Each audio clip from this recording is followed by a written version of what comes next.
Matthieu, chapitre 2. Jésus étant né à Bethléem en Judée, au temps du roi Hérode, voici, des mages d'Orient arrivèrent à Jérusalem et dirent « Où est le roi des Juifs qui vient de naître? Car nous avons vu son étoile en Orient, et nous sommes venus pour l'adorer. » Le roi Hérode, ayant appris cela, fut troublé, et tout Jérusalem avec lui. Il assembla tous les principaux sacrificateurs et les scribes du peuple, et il s'informa auprès d'eux où devait naître le Christ. Et ils lui dirent à Bethléem, en Judée, car voici ce qui a été écrit par le prophète. Et toi, Bethléem, terre de Juda, tu n'es certes pas la moindre entre les principales villes de Juda, car de toi sortira un chef qui paîtra Israël, mon peuple. Alors Hérode fit appeler en secret les mages et s'enquit soigneusement auprès d'eux depuis combien de temps l'étoile brillait. Puis il les envoya à Bethléem en disant « Allez, et prenez des informations exactes sur le petit enfant. Quand vous l'aurez trouvé, faites-le moi savoir, afin que j'aille aussi moi-même l'adorer. » Après avoir entendu le roi, ils partirent. Et voici, l'étoile qu'ils avaient vue en Orient marchait devant eux jusqu'à ce qu'étant arrivée au-dessus du lieu où était le petit enfant, elle s'arrêta. Quand ils aperçurent l'étoile, ils furent saisis d'une très grande joie. Ils entrèrent dans la maison, virent le petit enfant avec Marie, sa mère, se prosternèrent et l'adorèrent. Ils ouvrirent ensuite leur trésor et lui offrirent en présent de l'or, de l'encens et de la myrrhe. Puis, divinement avertis en songe de ne pas retourner vers Hérode, ils regagnèrent leur pays par un autre chemin. Frères et sœurs, c'est une histoire qui est très connue, plus que connue. On n'a pas besoin de faire 5 ans d'études de théologie pour la connaître. Il y a eu plusieurs versions de films, plusieurs livres d'enfants. On ne compte pas même les précis d'astronomie. Alors je ne sais pas si vous connaissez, il y a même des documentaires sur cet astre. Qu'est-ce que c'est exactement? Qu'est-ce que c'était? Alors il y en a qui disent que c'est la conjonction de plusieurs planètes. Bon, c'est vraiment une histoire très connue et on a tous une image, ou des santons, ou des images de rois mages, etc. Ce texte, c'est un texte qui fascine, qui intrigue. Et en fait, du coup, c'est pas étonnant que ça ait été repris par la croyance et le folklore populaire, qui sont allés même jusqu'à la galette. On a rajouté des détails, des fausses précisions. Et au fil des années, on s'est largement, mais très largement, éloigné du texte de Matthieu. Donc aujourd'hui, en fait, en vous montrant cette affiche des inconnus, je veux simplement vous montrer à quel point l'imaginaire populaire s'est éloigné du texte. C'est un peu exagéré, mais vraiment à peine. Hein. En fait, il n'était pas roi, il n'était pas roi, et il n'était pas présent dans l'étable, puisque le texte nous dit que les mages rentrent dans la maison et non dans la crèche. Et bien entendu, ils ne s'appelaient pas Melchior, Balthazar et Gaspard. En tout cas, moi, je n'ai pas entendu les prénoms quand elle a fait le texte. Donc, pour nous aussi chrétiens, cette histoire, elle est plus que vue, plus qu'entendue, plus que décortiquée, puisque soit à chaque début, soit en fin d'année, c'est le texte du jour. Et la plupart d'entre nous ont déjà écouté une, voire plusieurs prédications sur ce texte. Donc, partant de ce constat, je n'ai pas voulu faire une analyse exhaustive, qui aurait sûrement duré 1 heure, même plus. Alors, ne soyez pas surpris si je fais l'impasse, par exemple, sur la symbolique des cadeaux. Ne vous dites pas « Oh mince, oh, elle a oublié de parler de la myrrhe, l'encens, l'or ». Non, je ne cocherai pas toutes les cases des thèmes. Sinon, ma prédication rimerait avec séquestration. Et je ne veux pas avoir de soucis avec votre pasteur. Je compte simplement et en toute humilité partager ce qui m'a le plus touché. Et quel message peut-on saisir pour nos vies ce 5 janvier 2020? Alors pour cela, dans un premier temps, On verra ce que nous enseigne le périple des mages, puis on se penchera aussi sur l'attitude des chefs prêtres, et puis enfin, une troisième partie, quelles conclusions en tirer. Alors le périple des mages, tout d'abord, nous enseigne que l'appel de Dieu à la rencontre avec Jésus-Christ concerne tous les hommes. Pour reprendre l'expression à la mode, on pourrait aujourd'hui parler de l'appel pour tous. C'est très à la mode ça, tout est pour tous. Le fait que les mages viennent d'Orient, c'est-à-dire d'un pays lointain, d'un autre monde, introduit la notion d'universalité. Même aujourd'hui d'ailleurs, quand on parle d'Orient, on pense automatiquement très loin. Donc cet appel de Dieu est donc pour tous les hommes, de tous les pays, de toutes les nations.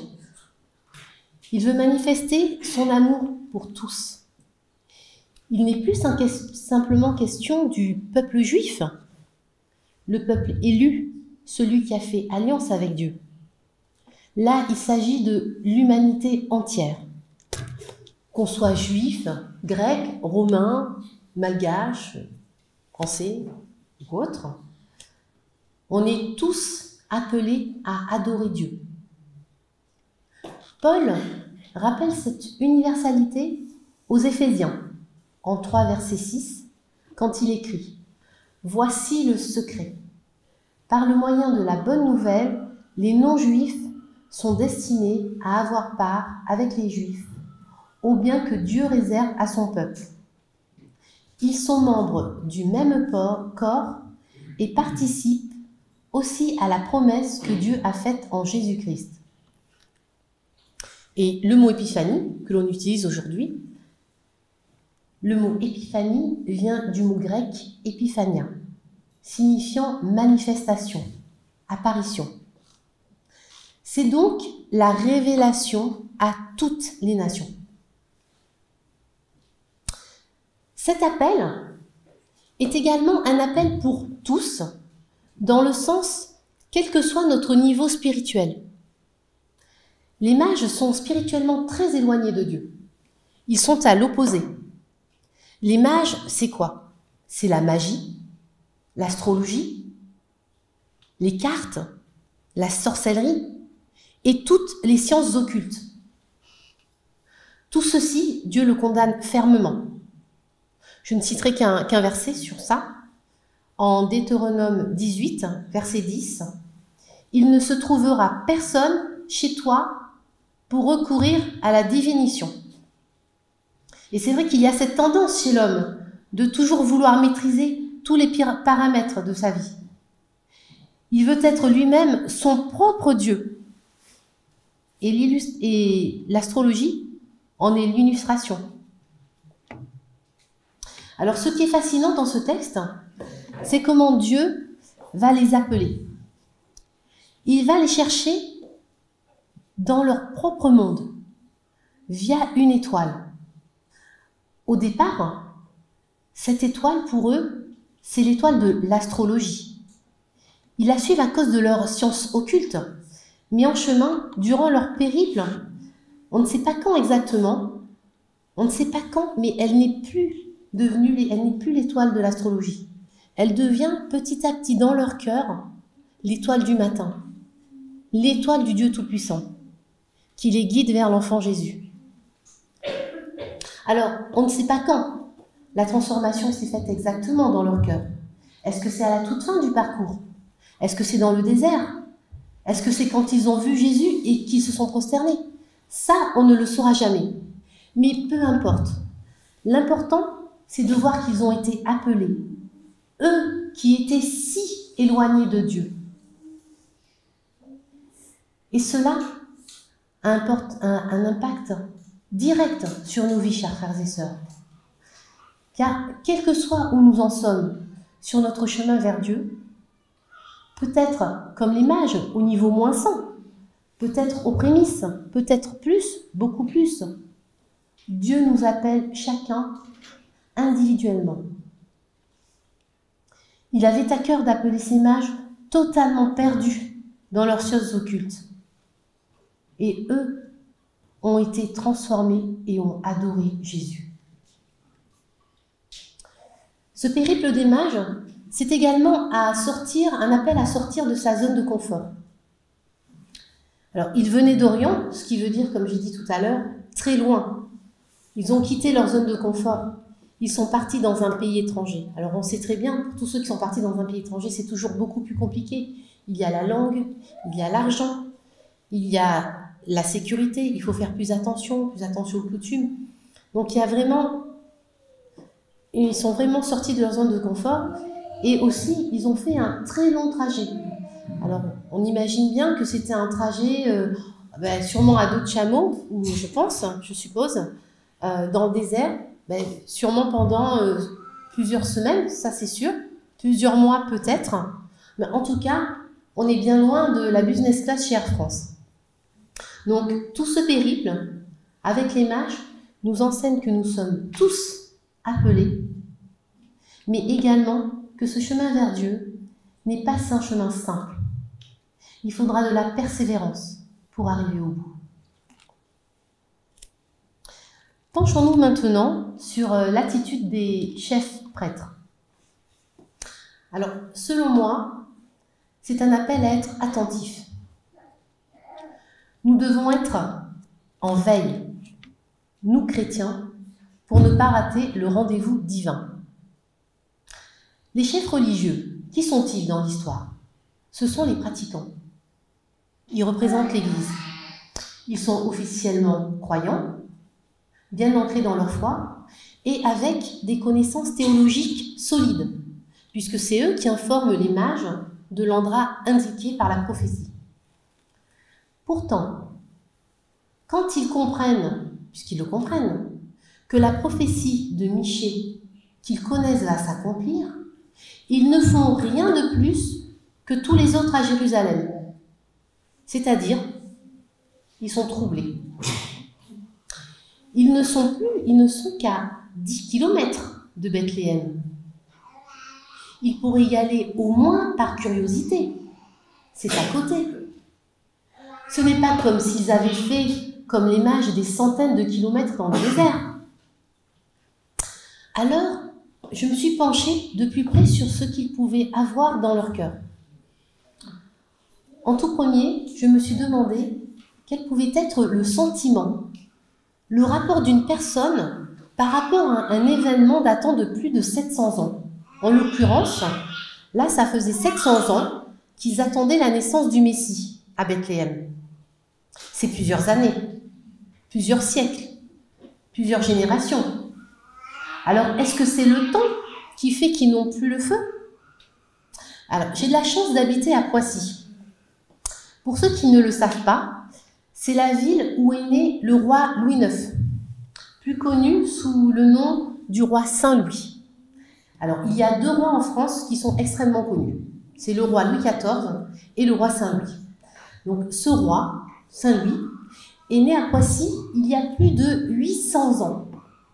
C'est-à-dire que c'est un événement très loin dans le temps par rapport aux habitants de Poissy. Et c'est à peu près, on va dire, à une centaine d'années près, c'est à peu près le même intervalle que la prophétie et la venue des mages. Et ce que je peux vous dire, c'est que malgré les 800 ans qui nous séparent, nous les Pissiaquais c'est les habitants de Poissy, qui nous séparent de cet événement, de la naissance de Saint-Louis, eh bien on est super fiers. On est super fiers de cette naissance. Mais quand on en parle, on dirait que le roi, il est né hier à l'hôpital de Poissy. C'est assez incroyable. Quand on en parle, on a le feu. Tout ça pour vous dire que la naissance d'un roi ou d'un messie, ce n'est pas rien. Cela a un réel impact sur les gens. Même des siècles, des générations après. Je pense donc tout simplement que les chefs prêtres n'attendent plus. Ils sont, comme dit, désabusés. Ils n'ont plus le feu de la foi. Ce n'est pas qu'ils ne croient pas, c'est pire, ils n'y croient plus. C'est pour cela qu'ils n'y vont même pas par curiosité. Tout est éteint en eux. Ils sont figés, au sens propre comme au sens figuré. Chers frères et sœurs, Dieu nous invite, en tant que chrétiens, à faire preuve de vigilance. Ne pas se scléroser dans sa foi. La religion a ses pièges, l'habitude, les rites, les certitudes.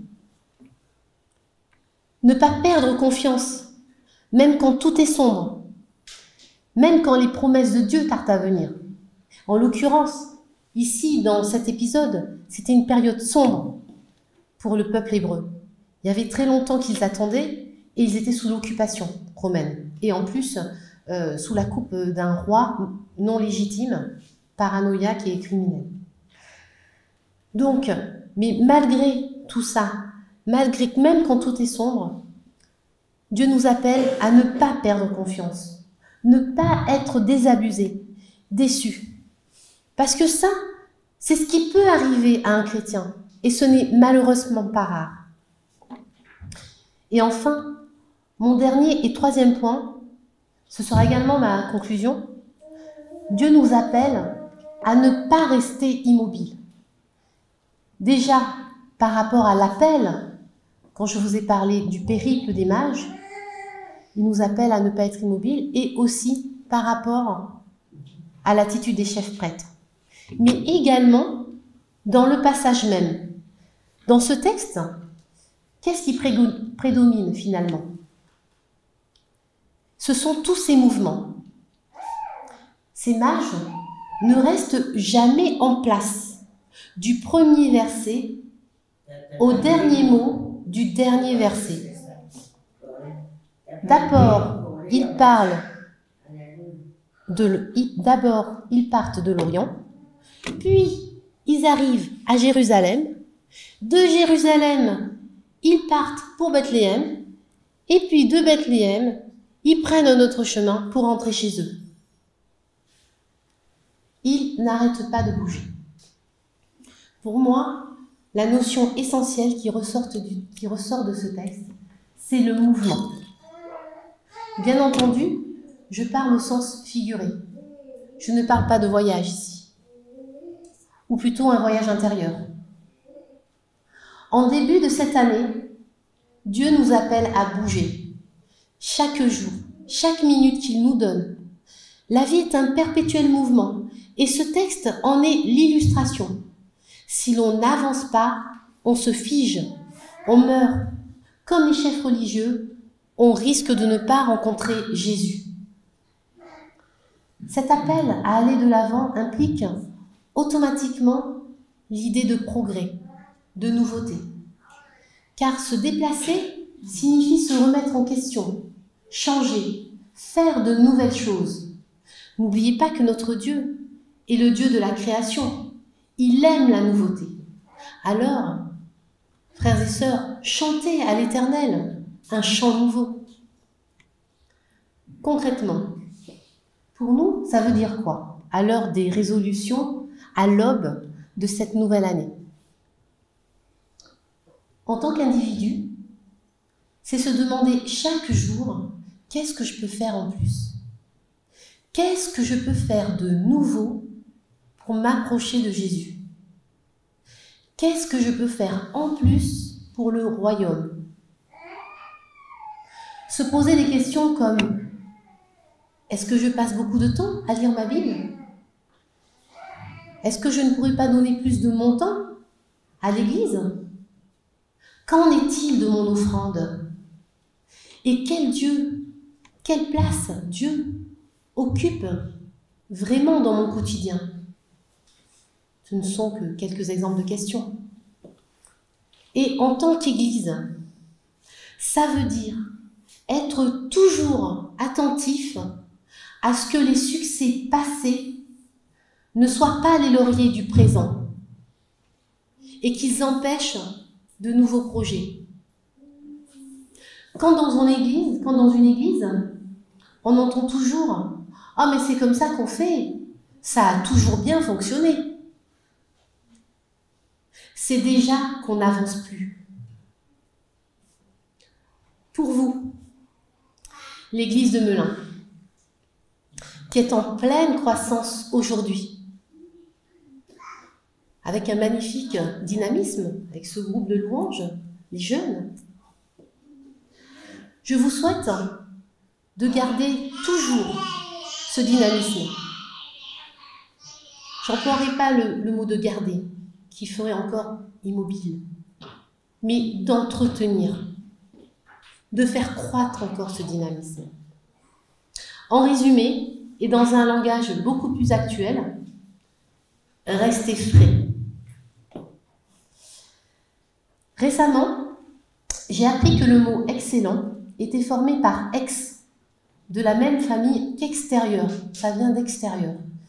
Extérieur signifiant ici extérieur de nous, plus haut que nous, clairement se dépasser.